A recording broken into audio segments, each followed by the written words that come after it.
While the basic website design principles will never really go away, some of the design trends I'm gonna show you today are breaking every rule imaginable. And as a result, we're seeing some amazing, breathtaking websites. My name's Tim, and today we're gonna go through 6 web design trends you can expect to see in the near future. We're gonna analyze what makes them so awesome and how you can use them in your designs to make them even better. Before we get to the design trends, 2 website trends that are becoming more and more important every year are privacy and consent. And when it comes to those, we need to talk about the sponsor of today's video, User-Centric's CookieBot. User-Centric's CookieBot is a cookie consent solution, and I have to say, it is by far the best cookie plugin I've ever used. What I love most about it is that it automatically lists and displays all of the cookies your website's using. CookieBot CMP also allows you to choose from a list of different templates that cover different regulations, such as GDPR, CCPA, and others. And it's Google certified for consent mode. If you use Google to advertise, that's really important for your business because Google has mandated the use of consent mode for ads personalization, remarketing, and analytics in Europe. And we haven't even gotten to the best part, which is the fact that they offer a 14-day free trial so you can try it out at any time without any risk. And it's always completely free for websites with up to 50 subpages. For even more amazing additional features, you can sign up for a premium plan. Premium plans start at €7 per month per website domain. And they also allow you to fully customize the consent banner, which is going to help you seamlessly integrate it into your website and make sure it fits the brand and the design of your website perfectly. There's an affiliate link in the description that you can use to try out CookieBot CMP for free, so go check it out. It's going to make your work a lot easier. And thank you, User-Centric's CookieBot,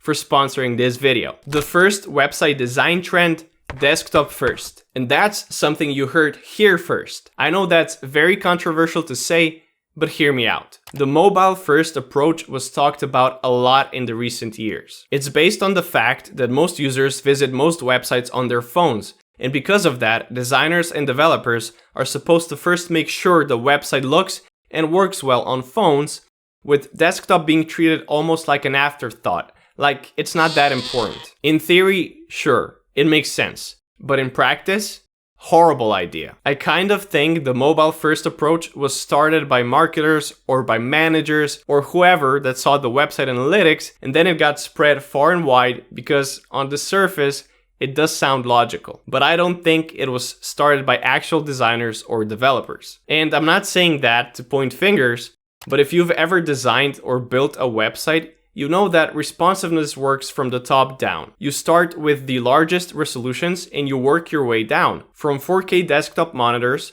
to laptops, to tablets, to phones, and everything in between. Why? Because it's way easier than the opposite. Mobile phones have very limited space, which means that things usually follow a pretty standard vertical layout. If you have, say, 3 columns on desktop, that's gonna translate to 1 column on mobile. There is just no other way most of the time, with some exceptions of course. Because of that, it's pretty easy to adapt most things for mobile. You just simplify it, you make fonts smaller, you make it vertical, and you remove unnecessary elements that you don't have space for.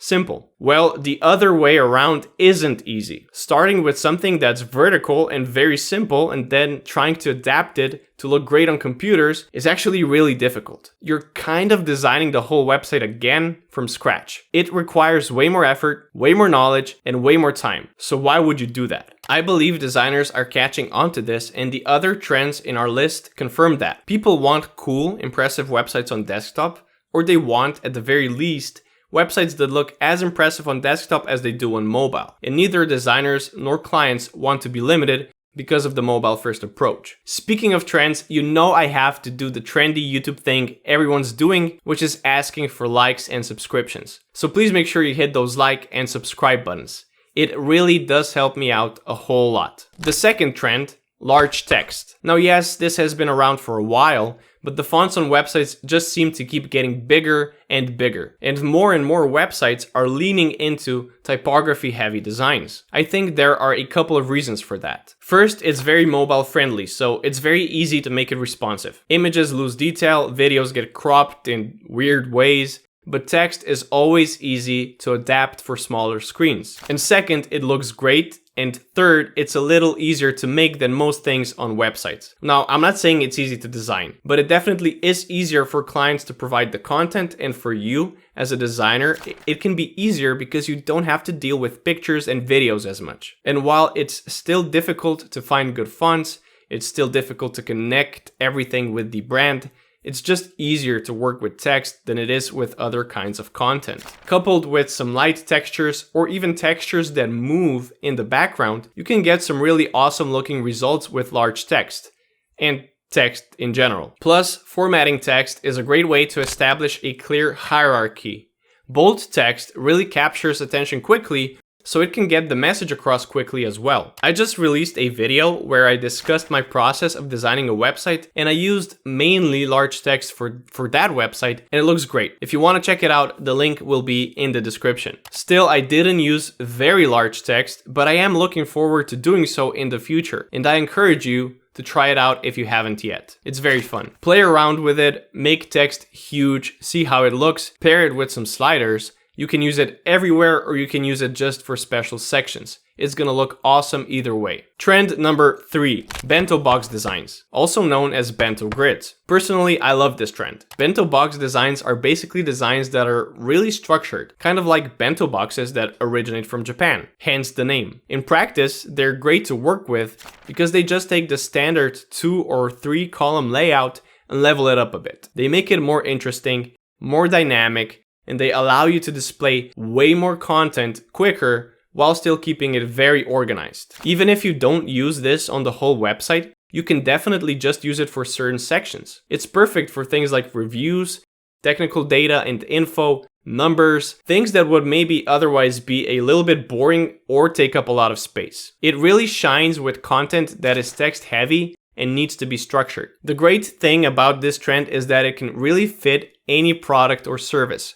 Some of the other trends on this list can be difficult to use for certain industries, but the bento box can fit anywhere because it's clean and professional. And with the right colors, fonts, and content, it can be very light and playful as well. Plus, it's incredibly easy to make it responsive. In 4th place, we have retro, wild, bold, neon colors. Now, all things retro are kind of a trend, not just in the web design space, but overall. Notice the glasses. But in design, bold, 80s and 90s colors are huge, and they are gonna continue to be huge in the following years. Remember that jacket that you had as a kid? Yeah, that's exactly what I'm talking about. Even technical websites, which used to use mostly different shades of blue, have been really playing around with neon green, bright yellow, orange, and vivid pink colors. I believe the reason we consider these things retro is just because people used to wear things that were way more eye-catching. Bright, vibrant colors that you just don't find people wearing in this day and age. And that influenced the entire culture from products to movies, and it created what we now know as the retro aesthetic. It's kind of a contrast to minimalism because the point of this is to really have fun, to experiment, and to be a little different. These colors almost shout at you, and they command attention. It's definitely harder to fit this trend with certain services or products, but don't let that limit you. There is space for bold, expressive design in any area, any product, any service. It just requires a little bit more finesse and strategy. For example, you can use neon colors just for small things like buttons or icons. You're often gonna see these bold retro colors paired with the large text we talked about earlier. When used together, the result can be amazing. Trend number 5, movement. Now this one's a tricky one, because while movement can create absolutely amazing looking websites that are very interactive, it's also very difficult to technically implement. It's difficult to develop, and it can be hard to adapt content to this style of website, and it doesn't really work everywhere. Plus, too much of it can negatively affect conversions, or it can just be very annoying, and that's bad for you and for your client. Excessive movement is one of the key differences between an awards-style website that is built just to look amazing and a website focused on doing its job, informing the user and selling a service or product. When I think about too much movement, I think about the NFT-style website. I'm sure you've seen some of these.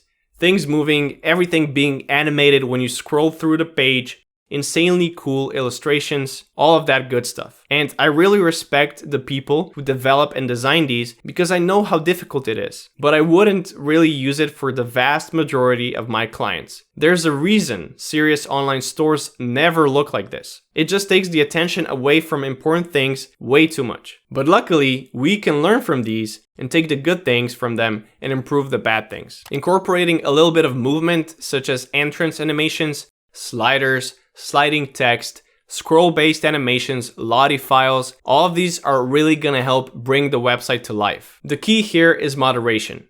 It doesn't have to be crazy, it shouldn't be crazy. Micro animations, micro interactions are the perfect choice. So that means small things that complement the content rather than taking the attention away from it, like a card getting bigger on hover, or changing color, or animated icons instead of the usual static ones, or cards that slide in as you scroll down. Just don't make the flashy animations the main thing that's important on the website, and you should be good to go. The animations are not the star of the show, the content is. Before we get into our last trend, I just want to address the one thing every one of these trends has in common: their origin story. Trends in general are kind of a double-edged sword. On the one hand, a lot of the things, if not all of the things I mentioned, are things designers do to stand out from the crowd. And then because it's awesome, people copy it and a trend emerges. And all of a sudden, everyone's doing it and you don't stand out anymore. And that's how progress in the design world goes. But here's the thing. I believe a good website is more important than a unique one, especially because nothing you design or build is ever fully unique.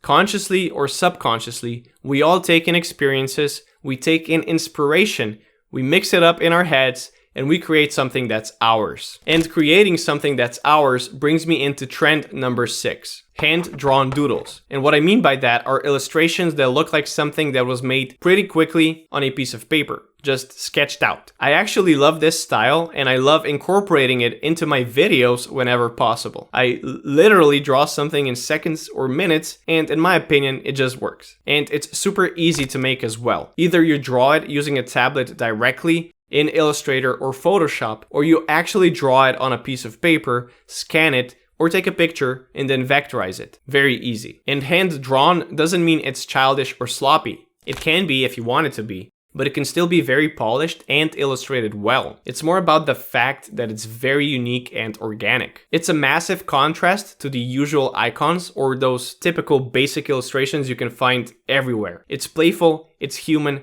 and it's full of life. And if you combine these illustrations with good fonts, good colors, and good layouts, you can get the perfect mix of professional and great for users on one side, and interesting, awesome to look at, and memorable on the other. Trends come and go. They get recycled, some last for years, some are great, some are horrible, but you are obviously staying up to date, which is a great idea. So I'm curious what you think. Which trends are you willing to try, and which trends do you wish got more attention?